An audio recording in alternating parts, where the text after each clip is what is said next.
Hey everyone, Lazarus here. Today I wanted to do a video on some general PC settings that I change or use that I feel make me more successful in PC gaming and some things that you can do to hopefully make yourself more successful as well. Talking about things like mouse sensitivity, why I use a low DPI, some monitor settings, and some Nvidia control panel settings as well. All right, first things first, we're just going to go into our sensitivity settings for our PC. So if you have Windows, you can go into the search bar and type mouse settings. You start typing mouse space settings, you should get this system settings things you can bring up.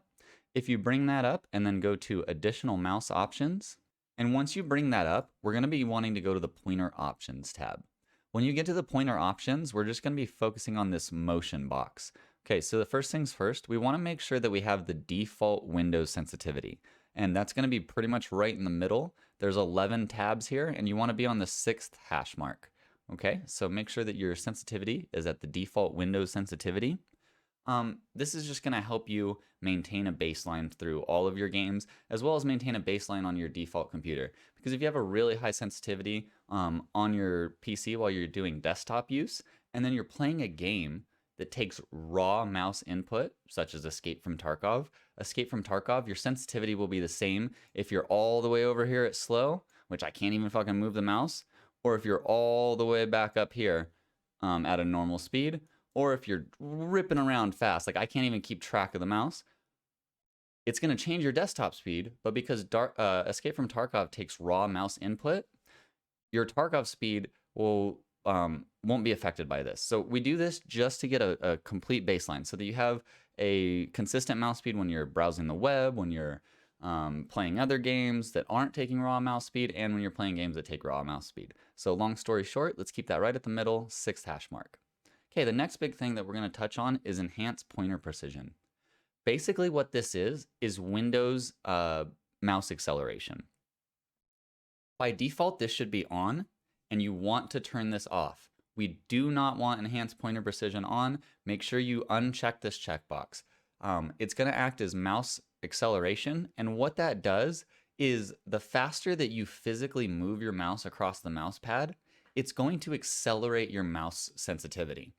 So it's intended for people that are doing desktop work, that are moving files and doing stuff like that, and going along the desktop and doing quick long swipes here, and then doing small things while they're like in a Word document or something like that.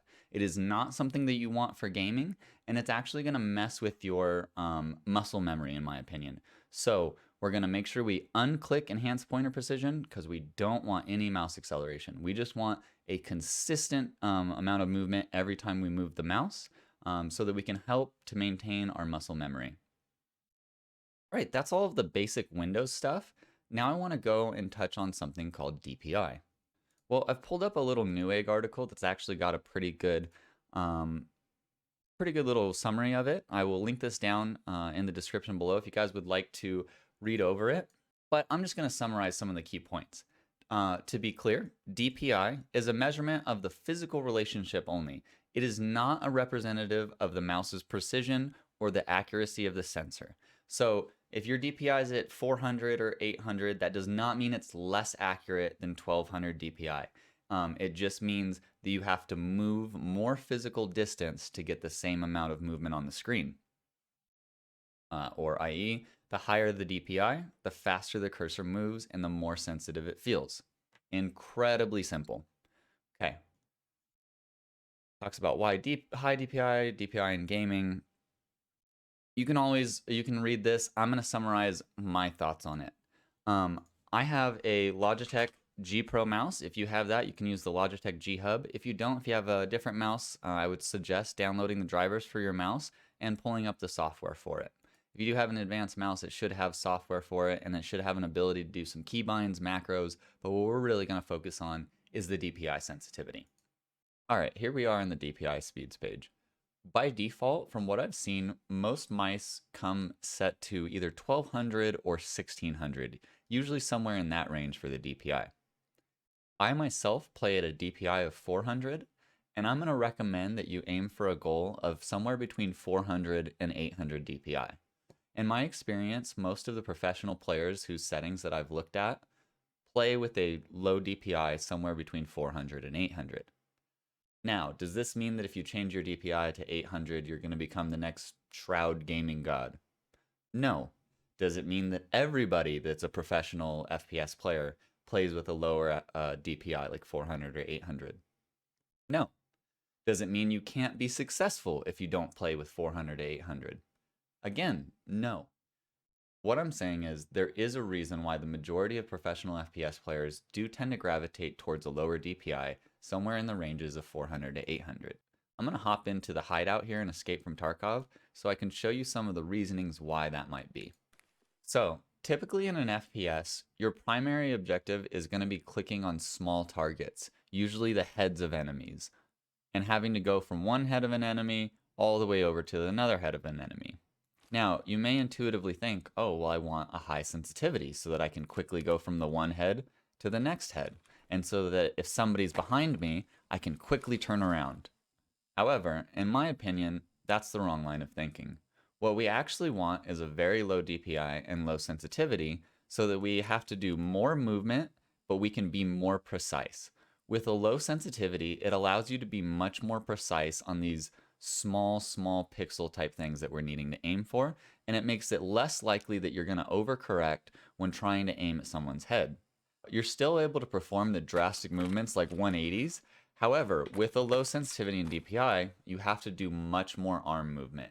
Instead of small wrist movements because of a high sensitivity, you're going to have to do a large sweeping arm movement to actually turn around.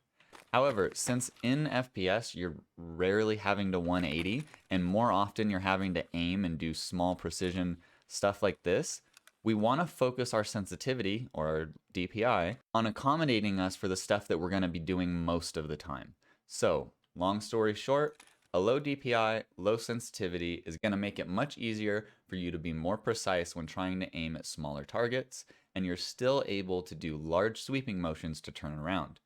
If you have a very high sensitivity or DPI, you're going to have a much more difficult time being precise, and you're going to be more likely to overcorrect on a target when you go to aim at it, and have to recorrect and constantly come back until you finally find the target.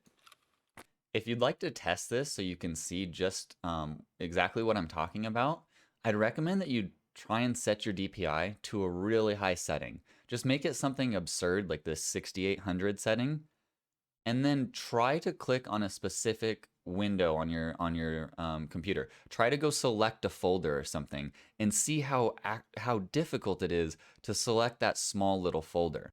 Once you've done that, try setting your DPI to 800 or 400 and see how much more precision it seems like you have. To me, it seems like it's much easier to actually click on small targets on the screen, and because of the exaggerated movements that you have to do, you actually have more precision when clicking on small targets. One last thing that should be said about mouse sensitivity and lowering your DPI to 400 or 800, if you don't already have a very large mouse pad, you may need to upgrade and get a much larger mouse pad. One of the mouse pads that I recommend that I've used for a very long time is the SteelSeries QCK Plus. I will put a link to it down below. I'm not sponsored by them. This is not a paid advertisement or anything like that. It's just a very high quality mouse pad that I've used for a long time. If you'd like to look at the dimensions of that and find a mouse pad that you prefer from a different company, feel free. But I would just like to say, if you are going to use a low DPI, low sensitivity, you're going to need much more real estate for your mouse because you're going to be doing much larger sweeping motions when you do need to actually 180 or do drastic movements like that. All right, I think that pretty much sums up what I have to cover on mouse settings and sensitivity.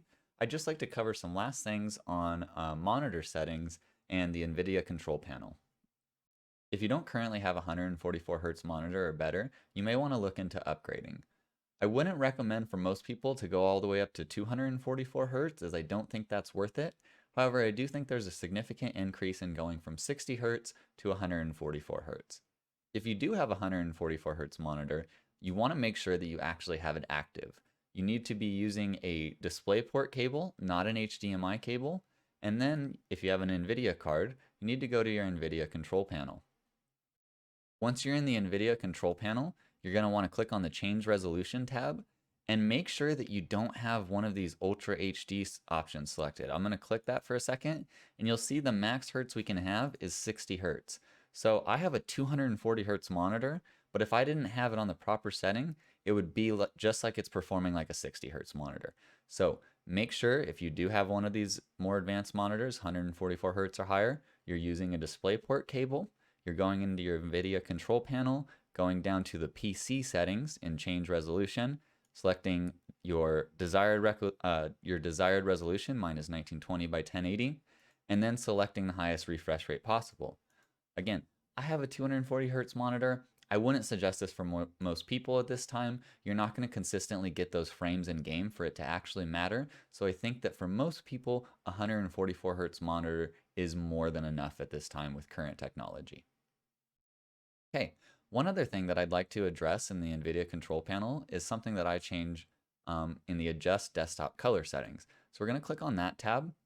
I use the NVIDIA settings, and I like to slightly increase the monitor brightness. I keep the contrast the same, and I also slightly increase the monitor gamma. I feel like this helps to illuminate some of the darker spots and shadowed spots that you have in games that can be really, really difficult to see in. And then a final thing that I like to do is increasing the digital vibrance. By default, your digital vibrance is down at 50%. This is another thing that I see a lot of professional players in FPS games do. They typically crank the digital vibrance somewhere between 75% and even higher.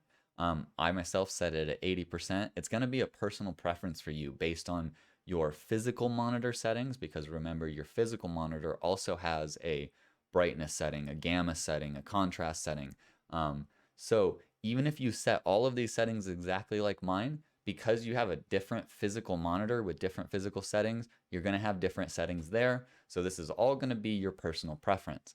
But what I'll say about all of this is I use this to make my monitor brighter, and I use this digital vibrance to make the colors pop more and more saturated. If you look at our example over here, as I move this down, you'll see that the colors become less saturated and more muted.